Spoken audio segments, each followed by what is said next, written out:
ನಮಸ್ಕಾರ ವೀಕ್ಷಕರೇ, SR Kannada TV ಚಾನಲ್ಗೆ ಸ್ವಾಗತ. ನಾವು ನಿಮ್ಮ ಜ್ಯೋತಿಷ್ಯ ರತ್ನಾಕರ ಪಂಡಿತ್ ಗಣಪತಿ ಭಟ್ ಗುರುಜಿ. ವೀಕ್ಷಕರೇ, ಸಂಖ್ಯಾಶಾಸ್ತ್ರದ ಮುಖಾಂತರ ಅದೃಷ್ಟದ ಸಂಖ್ಯೆಗಳಿಂದ ಜೀವನ ಬದಲಾವಣೆ ಆಗ್ತದೆ ಅಂತ ಉಲ್ಲೇಖ ಇದೆ.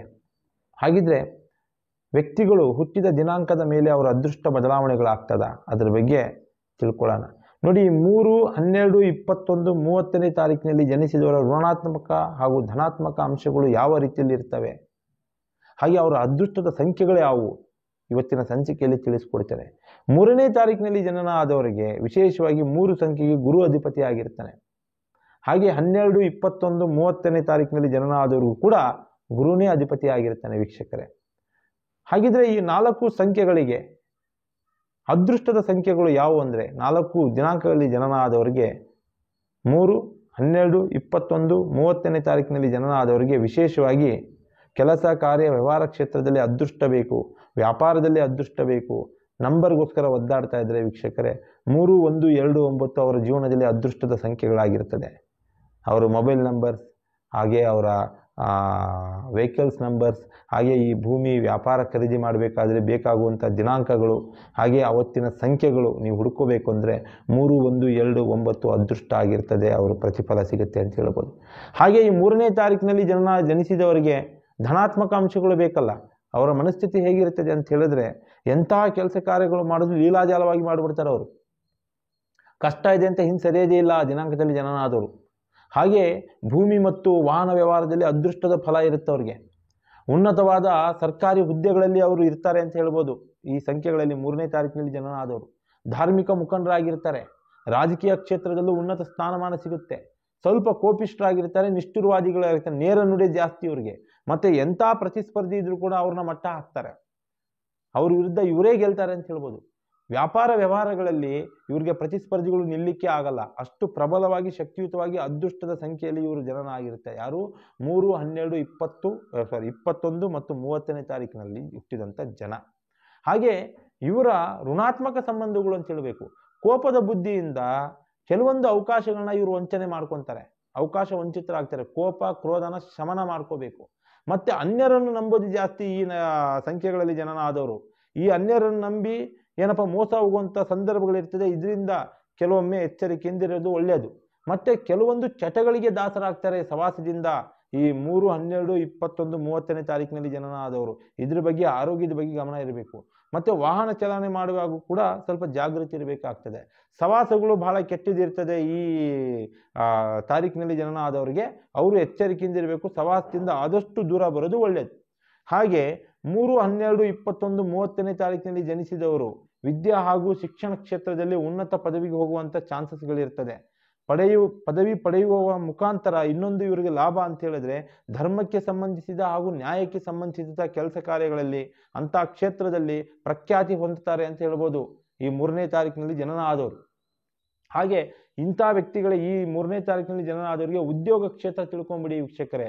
ಸಂಖ್ಯಾಶಾಸ್ತ್ರದ ಪ್ರಕಾರ ಇವರು ನ್ಯಾಯಾಧೀಶರಾಗುವಂಥದ್ದು, ಮತ್ತೆ ಮಂತ್ರಿ ಆಗುವಂಥದ್ದು, ಪ್ರಾಧ್ಯಾಪಕ ಆಗುವಂಥದ್ದು, ವೇದ ಪಂಡಿತರಾಗಿ ವಿದ್ವಾಂಸರಾಗಿ ಕೀರ್ತಿವಂತರಾಗುವಂಥ ಯೋಗಗಳು ಇವ್ರಿಗೆ ಇರ್ತದೆ. ಯಾಕಂದ್ರೆ ಇವರಿಗೆ 3 ಸಂಖ್ಯೆಗೆ ಗುರು ಅಧಿಪತಿ ಆಗಿರ್ತಾನೆ, ಅದಕ್ಕೋಸ್ಕರ ಧರ್ಮದ ಫಲ ಇವ್ರಿಗಿರುತ್ತೆ ಅಂತ ಹೇಳ್ಬೋದು. ಆರೋಗ್ಯ ವಿಚಾರದಲ್ಲಿ ಈ ಸಂಖ್ಯೆಯಲ್ಲಿ ಜನನ ಆದವರಿಗೆ ವಾತ ಸಂಬಂಧಿತ ರೋಗಗಳು, ನರರೋಗಗಳು ಹಾಗೂ ಇಷ್ಟಾರಿಯಾದಂತಹ ಕಾಯಿಲೆಗಳಿಂದ ಸ್ವಲ್ಪ ಬಳಲಬಹುದಾಗ್ತದೆ. ಇದ್ರ ಬಗ್ಗೆ ಸ್ವಲ್ಪ ಎಚ್ಚರಿಕೆಯಿಂದ ಇರಬೇಕು.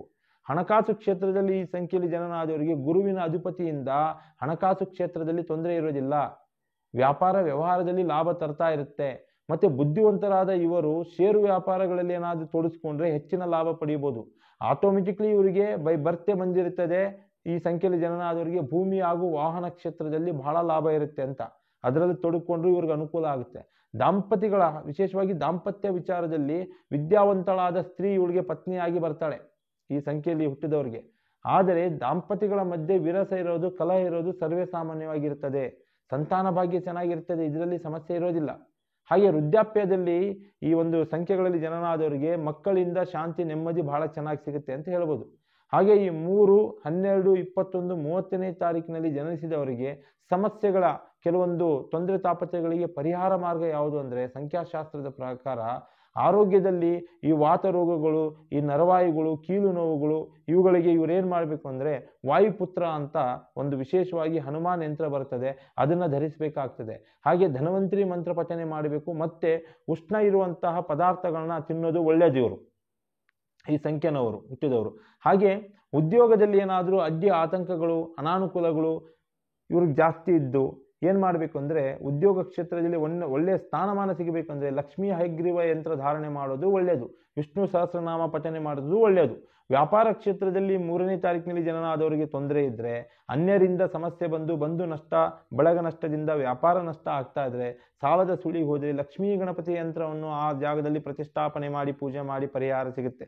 ದಾಂಪತ್ಯ ಕ್ಷೇತ್ರದಲ್ಲಿ ವಿಶೇಷವಾಗಿ ದಂಪತಿಗಳ ಮಧ್ಯೆ ಭಿನ್ನಾಭಿಪ್ರಾಯ, ಕಲಹ ವಿರಸ ಇದ್ದೇ ಇರ್ತದೆ 3ನೇ ತಾರೀಕಿನಲ್ಲಿ ಹುಟ್ಟಿದವರಿಗೆ. ಅಂತಹ ಸಮಸ್ಯೆಗಳು ಎದುರಾದಾಗ ನೋಡಿ ಏನು ಮಾಡಬೇಕು ಅಂದರೆ ರತಿಮೋಹನ ಯಂತ್ರ ಅನ್ನುವಂತಹ ಒಂದು ಬಲಿಷ್ಠ ದುರ್ಗೆ ಅನುಗ್ರಹ ಇರುವಂಥ ಯಂತ್ರ ಬರ್ತದೆ, ರತಿಮೋಹನ ಯಂತ್ರ. ಈ ಯಂತ್ರ ನೀವು ಧರಿಸಬೇಕಾಗ್ತದೆ. ಹಾಗೆ ಸುಬ್ರಹ್ಮಣ್ಯ ನಾಮ ಜಪ ಮಾಡಿದ್ರು ಕೂಡ ಅನುಕೂಲ ಆಗ್ತದೆ. ಸಂತಾನ ಸಮಸ್ಯೆಗಳಿಂದ ಈ ಸಂಖ್ಯೆಯಲ್ಲಿ ಹುಟ್ಟಿದವರು ನರಳುತ್ತಾ ಇದ್ರೆ, ಮಕ್ಕಳ ಆರೋಗ್ಯದಲ್ಲಿ ಸಮಸ್ಯೆಗಳು ಇದ್ರೂ ಕೂಡ ಶಿವಬ್ರಹ್ಮ ಯಂತ್ರ ಧಾರಣೆ ಮಾಡಿ ಮಕ್ಕಳಿಗೆ ಅದನ್ನು ಪೂಜೆ ಮಾಡಿಸಿ ಪರಿಹಾರ ಸಿಗುತ್ತೆ. ವಾಹನದಲ್ಲಿ ಈ 3ನೇ ತಾರೀಕಿನಲ್ಲಿ ಏನಾದರೂ ಜನನ ಆದವರು ಅಥವಾ 21, 30ನೇ ತಾರೀಕು, 13ನೇ ತಾರೀಕಿನಲ್ಲಿ 12ನೇ ತಾರೀಕಿನಲ್ಲಿ ಜನನ ಆದವರು ಏನಾದರೂ ನರಳುತ್ತಾ ಇದ್ರೆ ವಾಹನದಲ್ಲಿ ರುದ್ರ ಯಂತ್ರ ಕಟ್ಟಿ ನೀವು ಪೂಜೆ ಮಾಡಿ, ಅಥವಾ ನೀವಾದರೂ ಕಟ್ಕೊಳ್ಳಿ. ಮುಕುಂದ ಮಾಲಾ ಎನ್ನುವಂಥ ಸ್ತೋತ್ರ ಬರ್ತದೆ, ಅದನ್ನು ಪಠನೆ ಮಾಡಿ ಪರಿಹಾರ ಸಿಗುತ್ತೆ. ಇನ್ನೊಂದು ವಿಶೇಷವಾಗಿ ಹೇಳ್ತೀನಿ, ರತ್ನ ಧಾರಣೆ ಮಾಡುವಂಥ ಅವಕಾಶಗಳು ಮತ್ತು ರತ್ನ ಧಾರಣೆ ಮಾಡಲಿಕ್ಕೆ ಇಂಟ್ರೆಸ್ಟ್ ಪಡೋರು ನೋಡಿ 3ನೇ ತಾರೀಕಿನಲ್ಲಿ ಅಥವಾ 21ನೇ ತಾರೀಕು, 17ನೇ ತಾರೀಕು, 30ನೇ ತಾರೀಕಿನಲ್ಲಿ ಜನಿಸಿದವರು ಪುಷ್ಯರಾಗ ತೋರು ಬೆರಳಿಗೆ ನೀವು ಪುಷ್ಯರಾಗವನ್ನು ಪಂಚಲೋಹದಲ್ಲಿ ಮಾಡ್ಕೊಂಡು ನೀವು ಹಾಕ್ಕೊಳ್ಳಿ, ನಿಮಗೆ ಅದೃಷ್ಟ ಕುಲಾಯಿಸುತ್ತೆ. ಏನೇ ಕೆಲಸ ಮಾಡಿದ್ರೂ ಆಕರ್ಷಣೆ ಯೋಗ ಬರುತ್ತೆ ಅಂತ ಹೇಳ್ಬೋದು. ಹಾಗೆಯೇ ಕೆಲವೊಂದು ಮಂತ್ರ ಪಠನೆ ಮಾಡಬೇಕು. ವ್ಯವಹಾರ ಕ್ಷೇತ್ರದಲ್ಲಿ, ಆರೋಗ್ಯ ಕ್ಷೇತ್ರದಲ್ಲಿ ತೊಂದರೆ ಇದೆ ಅಂದರೆ ಓಂ ಶ್ರೀ ಬೃಹಸ್ಪತೇ ನಮಃ ಈ ಗುರುವಿನ ಮಂತ್ರ ಪಠನೆ ಮಾಡಿ ನಿಮಗೆ ಅನುಕೂಲ ಆಗ್ತದೆ.